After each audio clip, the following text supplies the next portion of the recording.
Barrister گوہر اور علامہ صاحب پہنچ گئے. بیرسٹر صاحب کیا توقعات ہیں؟ آج بجٹ پیش کیا جا رہا ہے. دیکھو مایوس کن بجٹ ہوگا، اس میں کوئی توقعات کے نہیں، مایوس کن بجٹ ہوگا. عوام کے لیے اس میں کوئی ریلیف نہیں ہے. گزشتہ 4 سال کی ان کی کوئی پرفارمنس نہیں ہو سکی. یہ ٹیکسز بڑھا نہیں سکے، ٹیکس سسٹم کو ریفارم نہیں کر سکے، ٹیکس بیس کو بڑھا نہیں سکے، اپنے خرچے کم نہیں کر سکے، لون پہ لون اور قرضوں پہ قرضے یہ لیتے رہے. عوام کو نہ ایجوکیشن میں کچھ دیا، نہ ہیلتھ میں کچھ دیا، نہ انفراسٹرکچر میں کچھ دیا.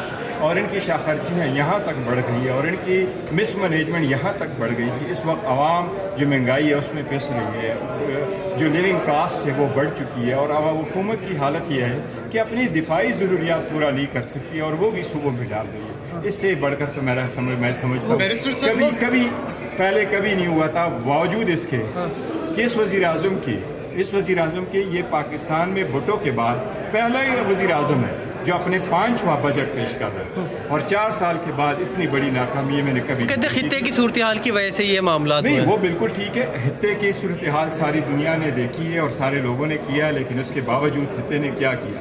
آپ دیکھو آسٹریلیا نے کیا کیا، نیوزی لینڈ نے کیا کیا، انڈیا نے کیا کیا، امریکہ کیا کر رہا ہے، باقی لوگ کیا کر رہے ہیں. وہ اپنے جو ریونیو ہے وہ تھوڑے سے کم کر کے، ٹیکسز کم کر کے عوام کو ریلیف دے رہے ہیں. آپ عوام کو ریلیف دے رہے ہیں. پہلے سے آپ نے کوئی مینجمنٹ نہیں کیا تھا. پہلے آپ کے پاس